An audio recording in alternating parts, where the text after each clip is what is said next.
Hi guys, welcome back to In My Head with Naisha. This is an episode I've been wanting to make for a pretty long time. Today we're going to be talking about domestic violence, and I don't just mean the physical side of it, but the emotional and the psychological side that people don't always see. Whenever someone hears about an abusive relationship, there's always one question that they seem to constantly ask. Why didn't you just leave? And if you've ever asked that question, I don't think it makes you a bad person. I think it's a question that comes from not understanding what it's actually like to live through it.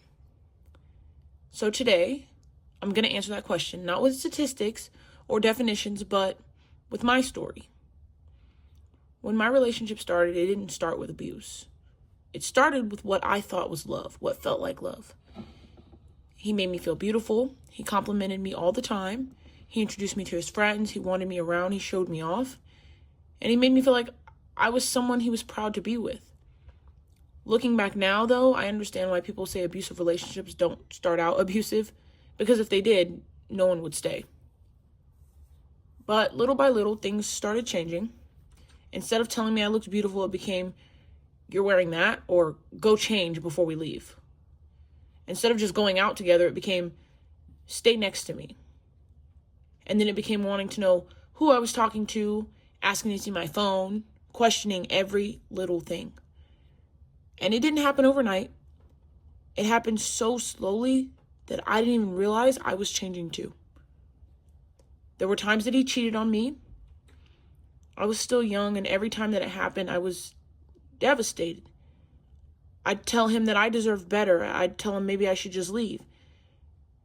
And every single time, he would cry.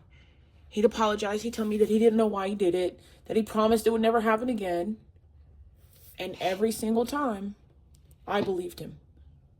Not because I was stupid or not because I enjoyed being hurt, but because I loved him. And I believed that he loved me too. I believed that he was confused. I believed that his childhood had a lot to do with the choices that he made. He lost his father at a young age, and his father struggled with addiction before he passed away. So I remember thinking, maybe nobody ever showed him what healthy love looks like. And I didn't want to give up on him. I wanted to help him. I wanted to save him. But somewhere along the way, his mistakes somehow became my responsibility. Instead of owning what he did, I'd hear things like, well, if you just did this differently, or if you were more like this. Suddenly I wasn't asking why he hurt me anymore. I was asking myself what I needed to do to fix it. And that's what emotional abuse does. It makes you question yourself until you stop trusting your own reality. And then we had our boys. And I thought that was it. Everything was going to change. He always talked about wanting to be a dad. He talked about being better than the father that he had.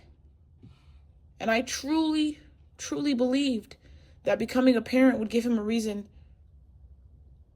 not to be the man that he was. It would give him a reason to become the man that I knew he could be. And I held on to that hope for a long time, because hope is a powerful thing, especially when you're in love. But instead of finding the relationship that I dreamed of, I slowly lost myself. I stopped laughing the way I used to, stopped going places. I stopped doing things that made me happy. Sometimes I didn't even want to eat. I was constantly trying to keep the peace, trying to make sure that my kids were okay, trying to work full time while raising 2 babies, trying to keep the picture of a family together, because I believe that's what good moms were supposed to do. People ask why women stay. For me, it wasn't one reason. It was 100 little reasons. I didn't have any family here. I was terrified of trying to raise 2 kids on my own. I was worried we'd end up homeless. I was worried I couldn't do it by myself. And honestly, I was scared. Not just scared of leaving the relationship, scared of what might happen after I left.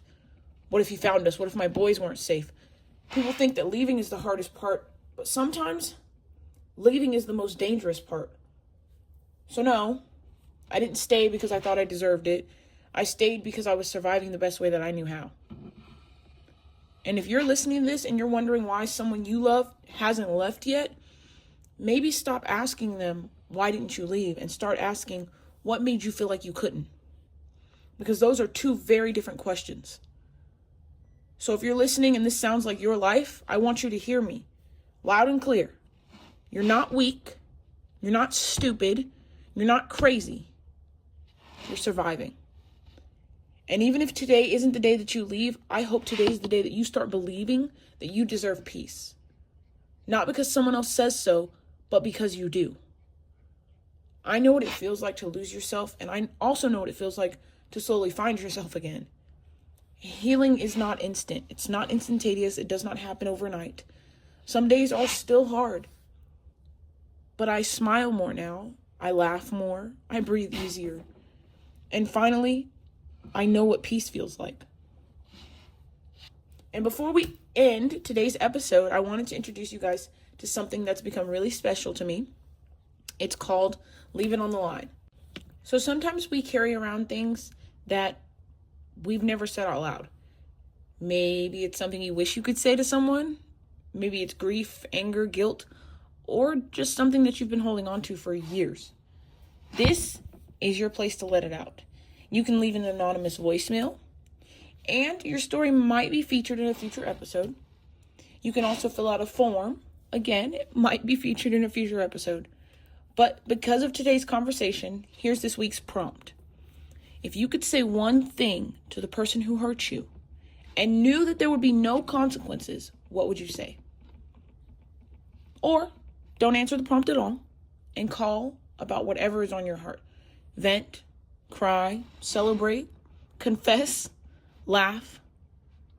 Whatever you've been carrying, leave it on the line. And thank you guys so much for listening to another episode. I'll see you later.